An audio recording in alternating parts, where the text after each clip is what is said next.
Bonjour et bienvenue dans la quotidienne condensée hebdomadaire des numériques. Je vous rappelle qu'on est passé à une nouvelle formule qu'on va tester aujourd'hui, c'est la première.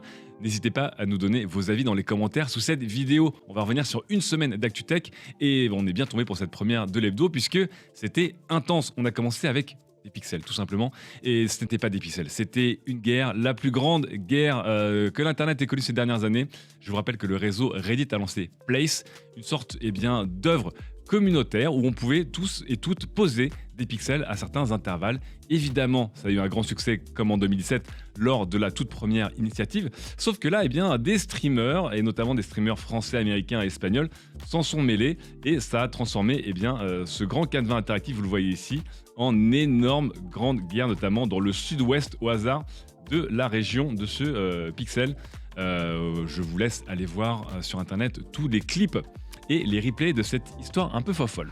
Autre histoire un petit peu fofolle, surtout, il y a quelqu'un qui n'a pas mis des millions de pixels, mais qui a mis des milliards de dollars pour s'inviter chez Twitter.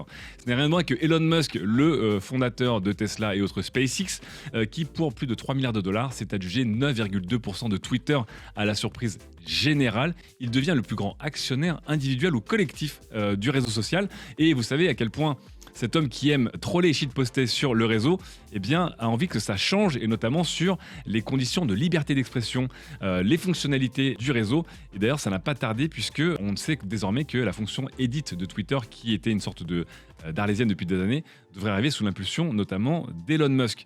Autre point important, Twitter s'est empressé d'expliquer que Elon Musk n'aurait pas de traitement spécial par rapport aux autres membres de Twitter, donc s'il revenait à déraper, puisqu'il l'a souvent fait, il n'y aurait pas de traitement de faveur. Et ils se sont aussi assurés que Elon Musk ne puisse pas acheter plus de parts. Il est le plus gros actionnaire, mais il n'aura pas de minorité de blocage potentielle. Par exemple, on attend de voir avec un peu d'excitation et un peu de crainte aussi ce que l'entrepreneur va faire avec ses nouveaux copains du board de Twitter. Passons maintenant à des salons et des conférences tech. Et vous allez voir, il y en a beaucoup. La première cette semaine, c'était celle autour de Windows 11 et surtout Windows 365. Qu'est-ce que c'est ? Je vous rappelle que c'est la version cloud de Windows. Microsoft s'est lancé dans le cloud computing et ils ont ici détaillé avec des nouveautés autour de Windows 11 et de Windows 365 la relation entre les deux OS. Je vous rappelle que vous pourrez désormais lancer Windows 365 comme une application dans Windows 11. Vous pourrez switcher directement d'un compte à l'autre sur le même ordinateur. Voire vous pourrez démarrer Windows 365 sans démarrer Windows 11, sans booter par là. Vous le voyez, Microsoft essaie vraiment de nous faire entrer dans son univers au maximum. De son côté, Windows 11, lui, évolue doucement avec des nouveautés que certains Linuxiens, certains fans de macOS accueilleront avec un petit sourire, puisque l'explorateur a enfin des tabs natives. Incroyable. Autre point, pendant que Microsoft fait son petit raout autour de Windows, on a des confirmations, des annulations de salons. Vous savez qu'avec ces histoires de Covid et de pandémie et de changement de game, c'est un peu les rebondissements à tous les étages. On apprend notamment cette semaine que l'E3 n'aura pas lieu cette année, non pas en présentiel, mais non plus en virtuel. L'ESA, qui gère ce salon traditionnel et un peu emblématique du jeu vidéo, l'a annoncé. Il y aura évidemment beaucoup de conférences à distance des éditeurs. Geoff Keighley, notre producteur du gaming préféré, s'en frotte les mains sur Twitter, mais c'est une nouvelle défaite pour l'E3. Pendant ce temps-là, on apprend que la Gamescom, elle, aura bien lieu, avec des conférences virtuelles, mais un petit peu même de présentiel. Et on apprend aussi que Meta, de leur côté, annule aussi la conférence F8. Je vous rappelle que F8, c'est leur conférence, pour le grand raout des développeurs de l'écosystème Meta, donc Facebook, WhatsApp, Instagram, etc. Autre raout développeur qui, lui, aura bien lieu, ça devient un peu compliqué quand même, mais que en virtuel, ce sera Apple avec la WWDC qui aura lieu à partir du 6 juin 2022. Comme d'habitude, on attendra de voir ce qu'Apple nous propose sur iOS, macOS, tvOS, watchOS et autres softwares, et surtout de voir les derniers modèles d'ordinateurs qui quitteront Intel. Je vous rappelle qu'on signera les 2 ans où Apple s'est émancipé d'Intel. Je vous rappellerai aussi pour terminer que l'IFA de Berlin, le gros salon high-tech, aura lieu en présentiel en septembre, si tout va bien, et que Google a confirmé que I.O., sa conférence des développeurs aussi, aura lieu en présentiel, en petit comité. Il va falloir reprendre des notes, ça va être spécial pour toutes les conférences. On va continuer sur les grandes entreprises américaines et les syndicats. Alors vous le savez que les syndicats aux États-Unis, c'est une histoire un peu compliquée, un peu plus qu'en France. Et se syndicaliser, c'est toute une histoire. On apprend qu'un entrepôt d'Amazon vient de se syndicaliser pour la première fois. C'est à Staten Island et malgré les 4,3 millions de dollars engagés par Amazon eh bien, pour faire du lobby anti-syndicat. Pour la première fois, c'est historique. Les employés vont se réunir ici. Ils vont peut-être eh bien, donner la voix et donner l'inspiration à d'autres. On vous rappelle qu'il y a beaucoup de polémiques autour des conditions de travail des employés chez Amazon, notamment dans leurs entrepôts. Cela rejoint aussi d'autres points. Je vous rappelle que chez Activision Blizzard, il y avait des salariés de chez Raven qui s'étaient syndiqués ensemble. Eh bien, leur voix aura été entendue, mais vous allez voir, ça va être un petit peu doux amer, puisque Activision Blizzard vient d'annoncer que 1100 testeurs de Quality Assurance viennent de passer à temps plein et pas juste en freelance, avec une hausse de salaire, mais que les employés qui s'étaient syndiqués chez Raven Software n'auront pas droit à ces avantages puisqu'ils sont syndiqués. Manière pour Activision Blizzard de réexpliquer que se syndicaliser, c'est pas bien. Voilà. C'était une histoire très intéressante, mais si vous les intéressez, les histoires de syndicats aux États-Unis, c'est toute une saga. On passe un peu à des produits high-tech maintenant. Et le produit de la semaine pour nous, c'est la Livebox 6e génération de chez Orange, le plus gros opérateur français, eh bien, vient de la montrer. Et vous allez le voir sous ces petits dessous d'Alcantara, moquette, on va dire un peu design. Elle cache surtout quelque chose qui nous intéresse beaucoup, de la connectique plus rapide. Un port Ethernet 2,5 gigabits seconde, 4 ports Ethernet 1 gigabit et du Wi-Fi 6 et du Wi-Fi 6E.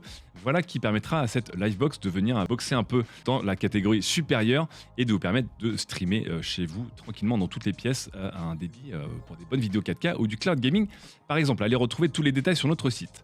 Autre nouveauté tech qui nous a beaucoup intéressé, VanMoof vient de lancer ses nouveaux vélos, les A5 et les S5. Vous connaissez la marque hollandaise célèbre pour ses cadres très spécifiques et qui a cartonné ces dernières années avec ses vélos électriques, ses VAE.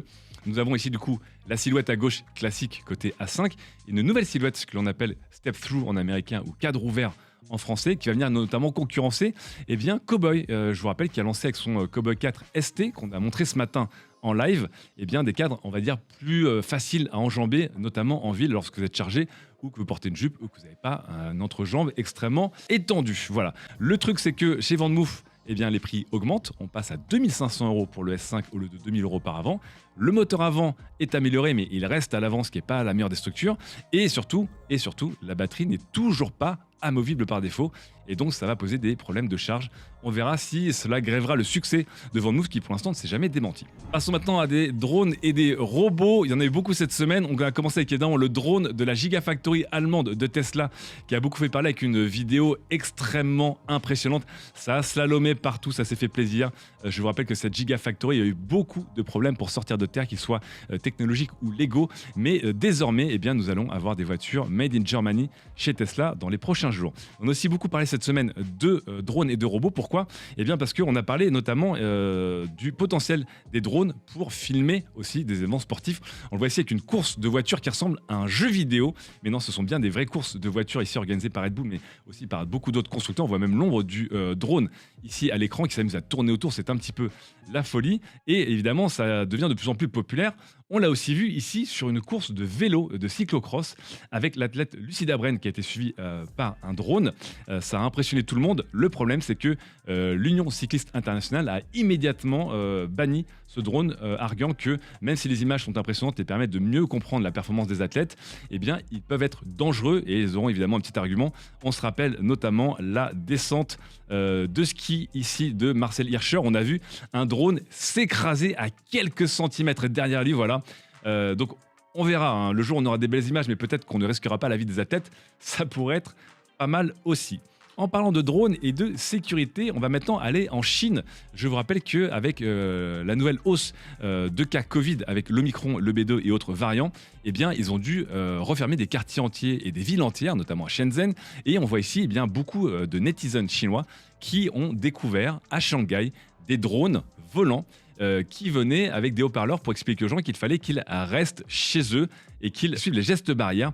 Et donc voilà, beaucoup de vidéos étonnantes et qui font un petit peu le futur d'hier et le petit point Black Mirror. Et on a même eu, vous allez voir, des chiens qui défilaient pour rappeler à l'ordre les gens de ne pas traîner dans les rues. Vous allez voir, c'est un petit bricolage rigolo parce que bon, même si ça ressemble à un futur qui fait un peu peur, à la fin, le mégaphone il est un peu scotché à l'arrache sur ce petit chien robot. En parlant de petits chiens robots, on va revenir à notre cher Spot de chez Boston Dynamics qui, lui, ne va pas se balader dans les rues de Shanghai, mais se balader à Pompéi. Pourquoi ? Puisque les célèbres ruines italiennes sont désormais en danger. Il y a des tunnels qui ont été creusés par des pilleurs de tombes, il y a des enjeux écologiques, il y a des risques d'effondrement, et désormais, Spot va être utilisé par les services de la ville pour venir surveiller un petit peu les ruines et pour venir aussi explorer des nouveaux lieux qui sont peut-être trop fragiles pour être exploités par des humains. Bref, si vous aimez les robots caméras, les robots chiens, les robots volants, je vous montre le robot étron, je sais pas, mais ça ressemble un peu à ça. Qu'est-ce que c'est ? C'est une sorte de symbiote. C'est une sorte de slime qui est en fait activé par des électrodes et par des électricités, qui réagit à l'électricité et qui peut du coup, selon des impulsions, faire des mouvements de plus en plus complexe. Les chercheurs expliquent que c'est le genre de robot qui permettra d'aller là où aucun autre robot a été, et d'avoir des mouvements et des possibilités vraiment impossibles avec des pièces, on va dire, rigides. Et est-ce que ça fait peur ? Oui, selon un sondage IFOP et moi-même, ça fait 100% très très peur. Mais peut-être qu'un jour, ce bout de crotte de nez intelligent vous sauvera la vie. On termine enfin avec cette semaine, parce que je vous rappelle, ce week-end, il y a le premier tour des élections présidentielles 2022. Vous irez ou pas voter, mais du côté de la rédaction, on a été voir les principaux candidats et les principales candidates aux élections présidentielles pour les interroger, eux et leurs chefs de campagne, sur leur volet numérique. Que ce soit Valérie Pécresse, Marine Le Pen, Anne Hidalgo, Emmanuel Macron, Yannick Jadot et autres Jean-Luc Mélenchon, nous avons eu des réponses, et notamment des synthèses de leur campagne et leurs propositions entre souveraineté, lutte contre le harcèlement, licorne française, French Tech et autres. Vous allez voir que chaque candidat, chaque candidate ont tous et toutes des points différents, mais il y a des points où ils se rejoignent, notamment peut-être sur l'écologie, la souveraineté. On vous invite à aller voir ce long travail de la part de Romain, Mathieu, Maxence et Bastien, et j'espère que ça pourra peut-être influencer ou pas vos votes. On vous donne rendez-vous, nous, dès lundi pour un nouveau live sur la chaîne Twitch d'Enum, et vendredi prochain pour une prochaine hebdo. Dites-moi dans les commentaires si ça vous aura plu. À très vite.